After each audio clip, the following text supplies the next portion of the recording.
Alright guys, we got a video from Hello Nexus. This is a very disappointing video for me. This is Avatar Korra Was Right. I don't know what she was right about, but I watched the series and she was not right about anything. She got dog walked by a mass majority of people, and majority of fights that I remember, she needed help to get through any fight. So let's see what Avatar Korra was right about. It's a Hall of Fame franchise full of 10 out of 10 characters, a 10 out of 10 world, an 11 out of 10 power system. The list goes on. The Last Airbender especially is objectively one of the greatest pieces of fiction to ever That's true. That's true. But Legend of Korra is also But a Hall of Fame series that needs its flowers. As we approach a whole new Avatar series and hopefully 3 new wait, its flowers. As we approach Avatar Seven Havens is set in a world shattered by a devastating cataclysm. A young Earthbender discovers she's the new Avatar after Korra, but in this dangerous era, that title marks her as humanity's destroyer, not its savior. Hunted by both humans and spirit enemies, she and her long-lost twin must uncover their mysterious origins and save the Seven Havens before civilization's last stronghold collapse. There's all just from that alone makes me not want to see it. But also this gives people who dislike Korra more ammunition to be like Korra was a trash ass avatar. So it's like I'm on the fence with this already. a whole new Avatar series and hopefully 3 new animated movies on the horizon if those are still happening. I've been reminded that throughout her entire life, Korra really has been faced with an impossible task. A task so monumental, many people still think she wasn't able to do it. How do you live up to what came before? How do you live up to the child prodigy Avatar Aang? How do you live up to The Last Airbender as a series? Look, Listen, all Korra had to do was learn airbending and then sit in her temple and not cause any problems for the regular world. That's all she had to do. That's all she was tasked with. And then when a political situation happens, hey, these people, the White Lotus, they're gonna get you and they're gonna make sure you know what's going on. And that's it. That's all she had to do. That's literally all she had to do. And she caused some bull that should never happen, honestly. Personally, I think Korra did it. Not by being Aang, of course. They were extremely different people. Korra started out as a GOAT by carving No. out her own path on peak game. No. I got into Avatar literally during the airing of Sozin's Comet, but they had out-the-ass reruns of The Last Airbender on a daily basis for years, so I feel like I'm way more familiar with that series versus Korra, because I watched that as it was airing start to finish. That first premiere episode of Korra, bruh, you just had to be there. Yeah. Every couple years, something happens online that causes Korra versus Aang discourse to come back into circulation, and this time it's heavy. My thing was there was Korra versus Aang like problems, but there was never Roku versus Aang issues or Kyoshi versus Roku issues. There was never stuff like that. So I was surprised and upset that there was Korra versus Aang stuff when there hasn't even been Aang versus any other Avatar kind of debates. Supposedly, Korra left the world in absolute shambles, and now the mantle of the Avatar is highly looked down upon. I just don't see this actually being true, dog. There's no way they do Korra at this 30. It's gotta be a scene in like the midway point where she talks to Korra and sees how she actually went down, or something. But also looking back on it, every Avatar does kind of leave behind some type of huge mistake that the next Avatar has to end up dealing with. Aang's creation of Republic City kind of sort of led to Yakon and his kids running amok. Heavy on the kind of sort of though. He progressed civilization. Roku had going on, bro. The entire 100-Year War can be traced back to him. Kyoshi stood on start to finish. Facts. Hold on. Didn't she create the Dai Li? I'm not making this up, right? Now, do I think Legend of Korra is... Yeah, but she didn't make them corrupt. She made the Dai Li to be a police force, and then after she left or passed or whatever happened to her, they became corrupt. And no one kept them in check. They just kept doing whatever they wanted. That's because nothing is better than the Last Airbender, except maybe Code Geass and Across the Spider-Verse. But look, even that. No. No. No. Hell no. Hell no. And that might be a toss-up. You know what I mean? Granted, there are things that Korra has that are better than the Last Airbender. What? Like fight choreo, art style, a lot of visuals, which makes sense given that it came out many years later. Editing note. Let's check this out. The music of Korra is also Hall of Fame, dog. And no, please no, please don't do this bullshit. Is actually top 10 instruments of all time to me after watching this series. Korra's main theme is low key better than the last Airbender's main theme, and it is the as far as I can remember, it's the same theme. They just whatever. As far as I know. Korra only came out 4 years later. What? That don't even sound right. When we were younger, I swear the gap felt so much longer than that. Also, Wait a second. I know I'm pausing a lot, but this stuff don't feel real. Younger, I swear the gap felt. I could have sworn Avatar ended like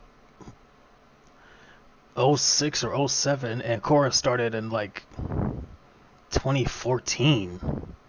I could have sworn, because I remember watching. I watched the first premiere of Legend of Korra.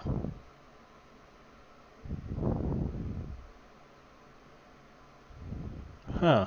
Okay, whatever.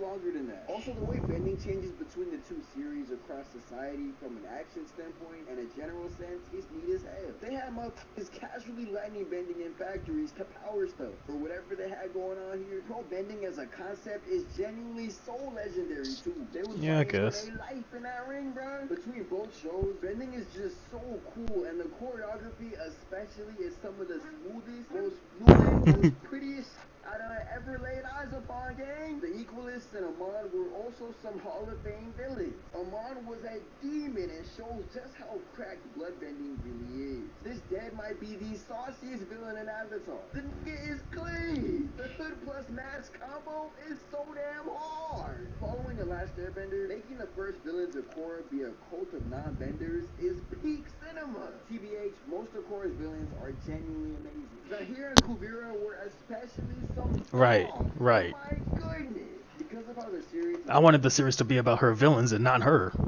formatted compared to The Last Airbender, Korra did technically save the world from more threats than Aang, right? Korra had 3 or 4 world-ending villains, while Aang just had the overarching looming force of the Fire Nation. Granted, I'm sure Aang dealt with more off screen after this though, like the Cones, so fair assault on that, not gonna lie. Having just the 1/3 of the Fire Nation definitely made for a more cohesive story, but Korra having as many villains as she did wasn't really the fault of the creators as much as it was studio stuff. Korra herself though matured and grew so much as a person from start to finish. She has a lot of room to grow at the beginning, where she starts off as super cocky and hot-headed, but then she gets almighty throughout the series and has to learn the beauty of understanding. Like, maybe we should ask questions first and beat ass later. She really did go through so much throughout her series. It's crazy. Korra also starts off as an avatar in a world that don't really need one anymore either. Thank you.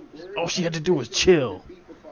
Even before this knew he was the avatar. The threat of the Fire Nation was always there during Aang's time, so that makes Korra's lack of personal direction a really interesting thing to explore too. Motherfuckers have their opinions on book 2. I personally remember not fucking with it that much, but it did contain some of the greatest episodes of Avatar of all time. Where? Avatar 1, the God! This flashback was so plain, and these episodes expand on the only real ass pull The Last Airbender had in the Lion Turtles. Where did they come from? Who the f were these niggas when Aang stumbled upon them? Right.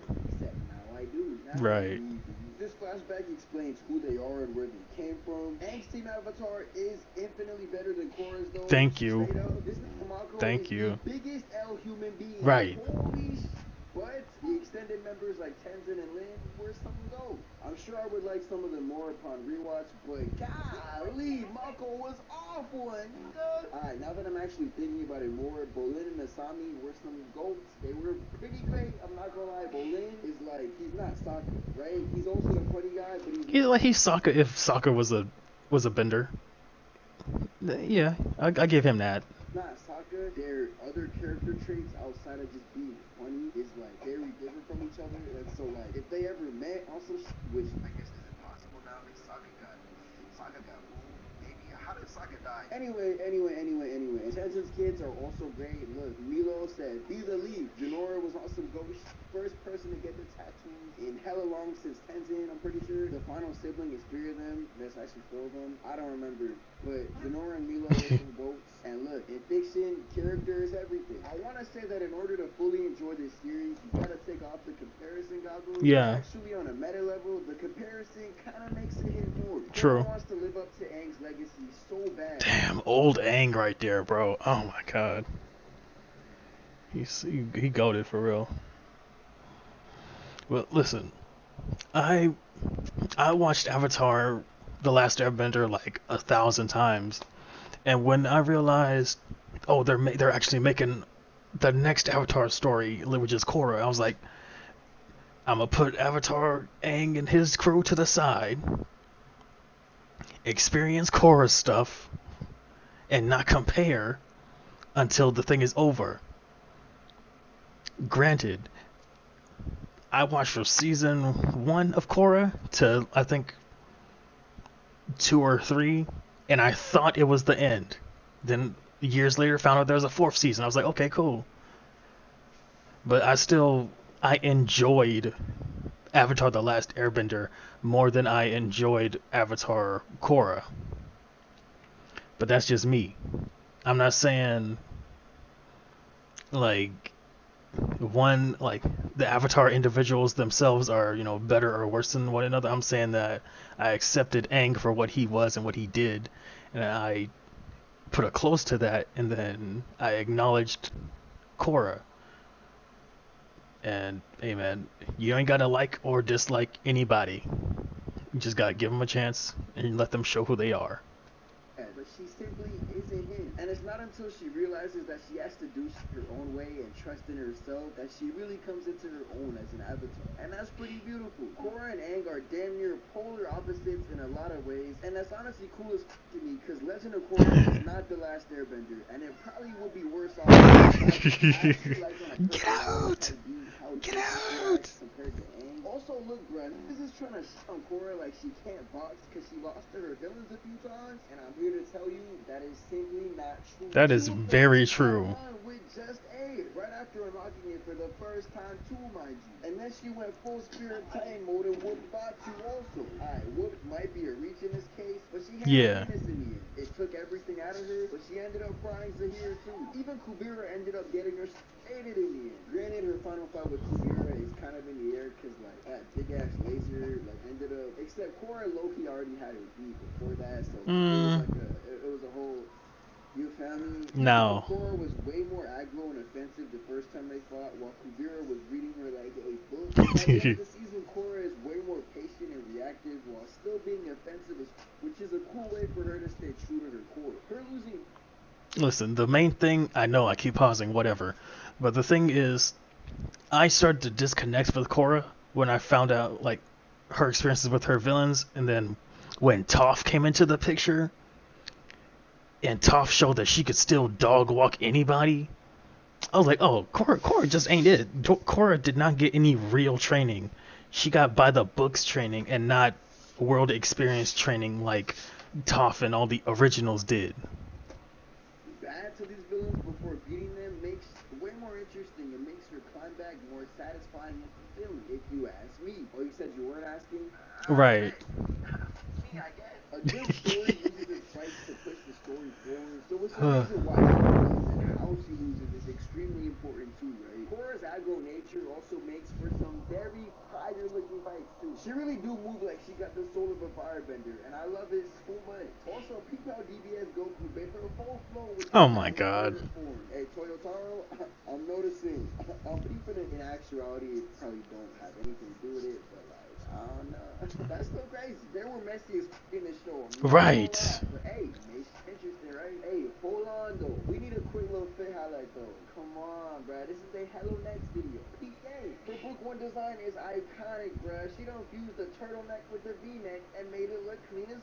The entire bottom half is giving Oh gold my in the god. best way possible too. Sleeveless fits where there's still some type of accessories on the arms is always some flames to me. Her book 2 fit is the same as her book 1 fit, but better in literally every way, dog. The darker blue and different sleeves is elite. The winter variant with her hair down is Hall of Fame though. Her book 4 design might be the sauciest one here though. The shorter hair is so fire. Her little broly waist fur type B is also shorter in this season, which is a fun little slight change. But yeah, I guess what I've been trying to say this whole video is they act like two legends cannot coexist. Toph becoming a cop was a crime against humanity though. The uniform was clean as hell though.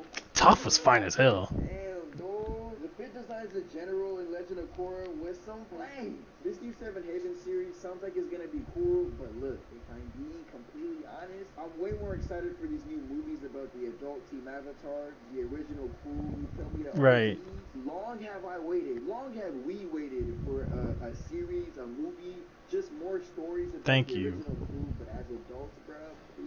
These movies are auto 10 out of 10s, bruh, because look, the character is everything, right? We already have so much rapport built up with these characters, bruh. We either grew up with these characters or the niggas that watched it during 2020, you feel me, when it got put on Netflix, the resurgence, the Avatar Yeah. resurgence in 2020 was one of the most beautiful Yeah. trends of just a goat being recognized as a goat. Facts. That was beautiful. Avatar is truly timeless, bruh. It's beautiful. But yeah, shout out Avatar and shout out you. Yeah. Well, yeah, that was hello. That was Hollow Nexus. Hello Nexus. My bad. Hello Nexus. But yeah, shouts out to you, man. You touched on a lot of good points. I touched on my personal beliefs and points in on the side. But yeah, I am looking forward to the Avatar, the movie that they're making. There's supposed to be an animated movie about the original, the Last Airbender crew, and they're in the works of a new series, and the next Avatar is going to be an Earthbender, and it's going to be a girl, and she's going to have a twin. So I'm interested. I'm mainly interested in like how the Avatar state thing works when it comes to twins. Like, does one get it because they were born 10 seconds earlier? Or I'm just curious about that stuff. But yeah, Nexus, I'll put his channel in the description below so you guys can check it out for yourselves. And yeah, make sure you like, comment, subscribe, and see you on the next one. Peace.